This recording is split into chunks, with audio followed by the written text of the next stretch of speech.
Hello, it's Greg Grizzled and Guide. We're back. We hope you're having a happy day wherever you're listening to this audio content from. As always, we'd like to thank you for your continued support of Greg Grizzled and Guide on social media and writing efforts. Thank you, thank you, thank you. This is episode 038 of the Greg Grizzled and Guide, definitely not a podcast show. A light and fluffy look at social media, Japan, Japanese food, expat life, and life in general. As always, your retweets of this and all the wonderful, wonderful, wonderful, wonderful content that we actively tweet and retweet out on Craig Hoffman 11 on Twitter is appreciated. Thank you in advance for helping us get the good word out about Greg Grizzled and Gaijin.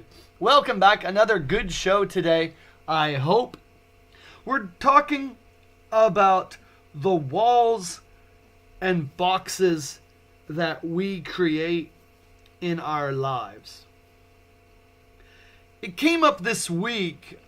I was taking a train back home, and I had a minute as the train was stopped at a station waiting for the express train to meet it.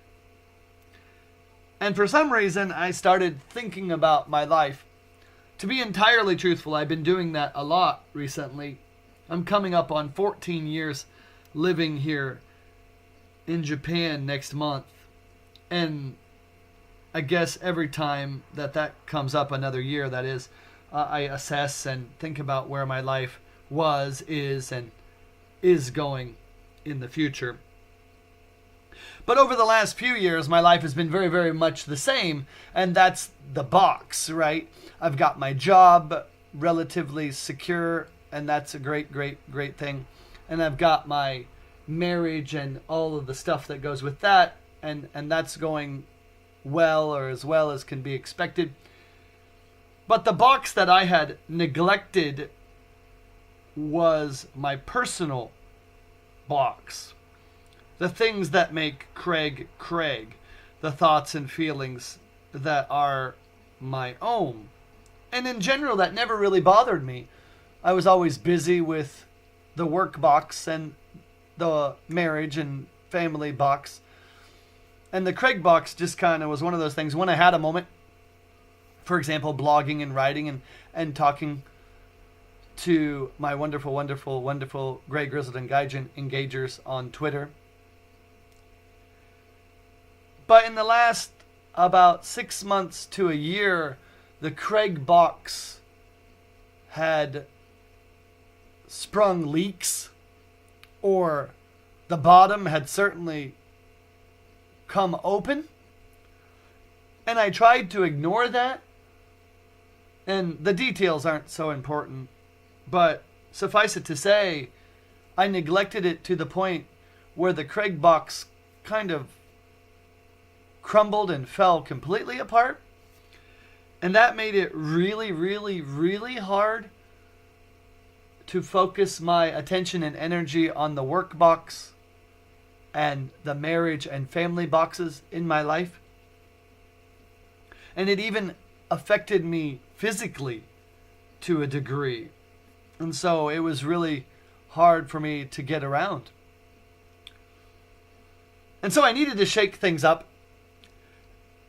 Some things in life you control and some things you don't. My geography I don't really control. I'm here in Japan and that's the way it is, and it's going to be. I could always, as I tell people, there's an airport right there and you can fly back home, and I could do that. And to be honest, I've thought about it. But I don't think running from problems is a really effective life strategy in most cases. It might be easier short term, but I think the problems in my life would only be exacerbated eventually. So I'm here and I'm faced with that. And so I looked at my life, especially as the new year came, year of the boar, the wild pig here in Japan. And I started going to my company a little later. I'm always early. I'm habitually OCD about such things. But I've slowly come into work more and more like a, quote, normal, end quote, worker. And that's helped cut my work week down a bit. Family and marriage, I've focused on making sure that those folks are as happy as they can be. But now I've, and this is not my idea, paid myself first, more emotionally, mentally, and even physically, as 2019 has come out. And now it's middle of February as I record this, just past Valentine's Day.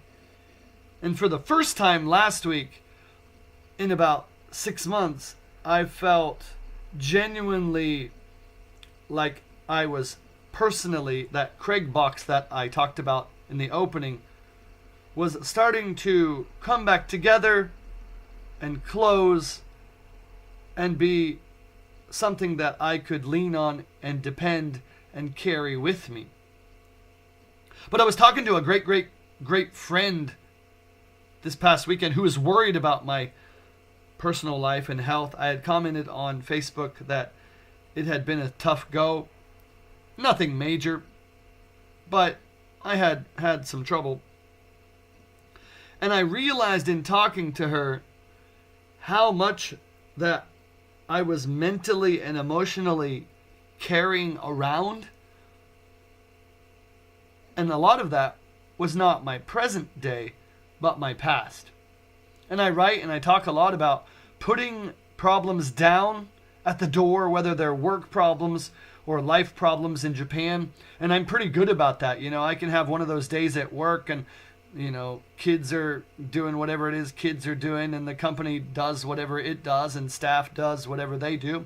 But I'm always pretty good about stopping at my door before I unlock it to come home and leaving the problems there. But on the inside, I'm not very good about leaving the past. And some of that was really difficult, especially in my youth and my early 20s. Some of it was completely out of my control, and some of that I'm sure I'm responsible for on some level. Nothing so dramatic, but I carry, if not guilt, a lingering thought about what more I could have done for my life and people in my life and people who meant a lot to me and people whom I assume I meant a lot to as well. And I don't have any answers for that. And as my time in Japan has gotten longer and longer, I'm more distant even from the people whom I was most close to in America. I call my beloved mother every week, and I mentioned that this summer I'm taking a nice vacation, actually a very nice vacation, luckily, to Singapore. And that's great. And she said, well, why don't you come home and see me? And I actually gave a moment of pause with my wife, and like, you know, we could cancel Singapore and regroup and circle the wagons and go to America for a visit this summer. Although my work schedule is heavy, there's more classes and events than ever. An extended American vacation, you know, you have to balance the money. I can't spend thousands and thousands of dollars to go home for like 3 days. That's just not reality. Even if I had the money in spades to do that, you know, it's a waste of, you know, sitting on a plane for 12 plus hours and driving and doing all the things that come with taking your whole family back to a foreign country. I've done it once, and it was a lot. It was months and months of planning and, to be honest, stress and worry.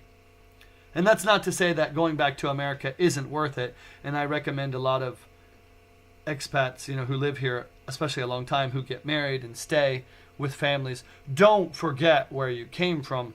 And I'm guilty of that from time to time. But this year, I wanted to do something for me, as I said in the beginning, to really fortify and repair and strengthen the Craig box. So I went outside of my comfort zone and I picked Singapore as a 10-year anniversary gift to my wife. And it's not a dime tour. We're spending some real cabbage to go. And normally that would upset me and it would make me, again, pause and worry. But I put all that worry, all that stress, and all of that junk down. And I'm just going to do something wild, end quote, a little crazy, end quote, and enjoy my summer vacation